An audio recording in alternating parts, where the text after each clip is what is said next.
Friends, इस post में हम पंचतंत्र की कहानी भैंसे और चतुर खरगोश the bull and the hairs Panchatantra story in Hindi share कर रहे हैं। ये कहानी पंचतंत्र के तंत्र भाग काकोलिकियम से ली गई है। एक चतुर खरगोश भैंसों के दल से किस प्रकार अपने साथियों की रक्षा करता है, इस कहानी में यह वर्णन किया गया है। देखिए पूरी कहानी। एक हरे भरे वन में नदी किनारे भैंसों का एक समूह रहता था, जिसका मुखिया चतुर्दंत नामक भैंसा था। वर्षों से वह समूह उस वन में सुखमय जीवन व्यतीत कर रहा था, किंतु एक समय वन अकाल की चपेट में आ गया। नदी का जल सूख गया, वन की हरियाली चली गई और भैंसें भूख प्यास से मरने लगे। इस विपत्ति से निकलने की प्रार्थना लिए सभी भैंसें अपने मुखिया चतुर्दंत के पास गए और बोले, महाराज, इस अकाल की स्थिति में यदि हम और अधिक इस वन में रहे तो काल का ग्रास बन जाएंगे। यहां भूखे प्यासे रहना दुष्कर है। कृपा कर किसी अन्य स्थान की खोज करें जहां जल स्रोत और हरियाली हो। चतुर्दंत विचार मग्न हो गया। कुछ देर विचार करने के बाद वह बोला, यहां से कुछ दूरी पर एक तालाब है जो पूरे वर्ष जल से परिपूर्ण रहता है।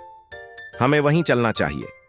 कल प्रातःकाल ही हम सब उस तालाब की ओर प्रस्थान करेंगे। अगले ही दिन सभी भैंसें उस तालाब की ओर चल पड़े।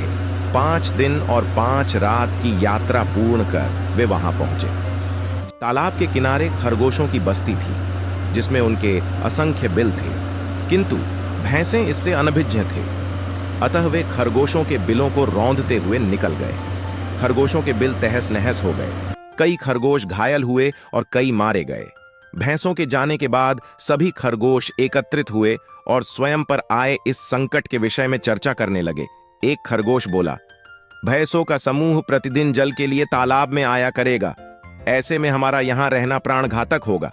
वे हमारे बिलों के साथ हमें भी रौंद देंगे। हम में से कोई भी नहीं बचेगा। हमारा वंश समाप्त हो जाएगा। जीवन है तो सर्वस्व है।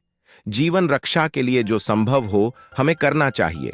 परिस्थिति कहती है कि हमें जीवन रक्षा के लिए तत्काल इस स्थान को छोड़कर अन्यत्र प्रस्थान करना चाहिए। एक अन्य खरगोश बोला। खरगोश अपनी भूमि छोड़ ढाकर अन्यत्र जाने के विचार से दुखी थे। उनका दुख देख लंबकर्ण नामक खरगोश आगे आया और बोला, हम वर्षों से इस भूमि पर निवास कर रहे हैं। हम अपनी भूमि क्यों छोड़ दें? इस भूमि पर हमारा अधिकार है। हमें भैंसों से बात कर उन्हें यहां आने से रोकना चाहिए। किंतु उनसे कौन बात करेगा? कौन उन्हें समझाएगा? सभी खरगोशों ने एक स्वर में पूछा। मैं उनसे बात करूंगा और यहां आने से मना करूंगा। लंबकर्ण बोला, किंतु क्या वे तुम्हारी बात मानेंगे? अवश्य मानेंगे। मेरे पास एक युक्ति है। मैं उनसे कहूंगा कि यह तालाब चंद्रमा में बैठे खरगोश का है और उसने आप लोगों का यहां आने से मना किया है। संभवतः वे मेरी बात मान जाए। लंबकर्ण बोला। अगले दिन लंबकर्ण भैंसों के मुखिया से मिलने तालाब के मार्ग में स्थित एक ऊंचे टीले पर बैठ गया।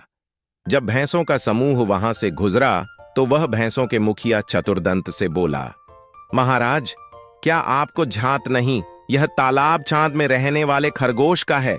आपको बिना उसकी अनुमति के इस तालाब के जल का उपयोग नहीं करना चाहिए। चतुर्दंत ने पूछा, तुम कौन हो? मैं चांद में रहने वाले खरगोश का संदेशवाहक हूं। उसने मुझे अपने संदेश के साथ आपसे मिलने भेजा है। लंबकर्ण बोला, संदेश क्या वह है? चतुर्दंत ने फिर से पूछा।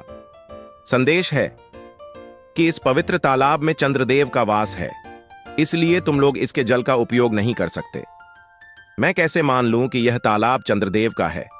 जब तुम मुझे तालाब में चंद्रदेव के दर्शन कराओगे तभी मैं यह बात मानूंगा और अपने दल को यहां आने से रोकूंगा। चलो मेरे साथ और स्वयं देख लो। कहकर लंबकर्ण चतुर्दंत को तालाब के किनारे ले गया। उस समय तालाब में चांद की छाया पडडी रही थी।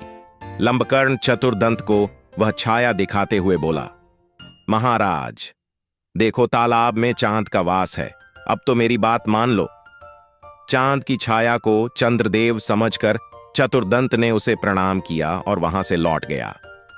उसके बाद उस तालाब में हाथियों का समूह कभी नहीं आया। सीख, मॉरल ऑफ द स्टोरी, बुद्धिमानी से किसी भी समस्या का समाधान किया जा सकता है। फ्रेंड्स, आपको the bull and the hairs Panchatantra story in Hindi कैसी लगी? आप अपने कमेंट्स के द्वारा हमें अवश्य बताएं। बाइसो और चातुर खरगोश की कहानी पसंद आने पर लाइक और शेयर करें। ऐसी ही अन्य पंचतंत्र की कहानी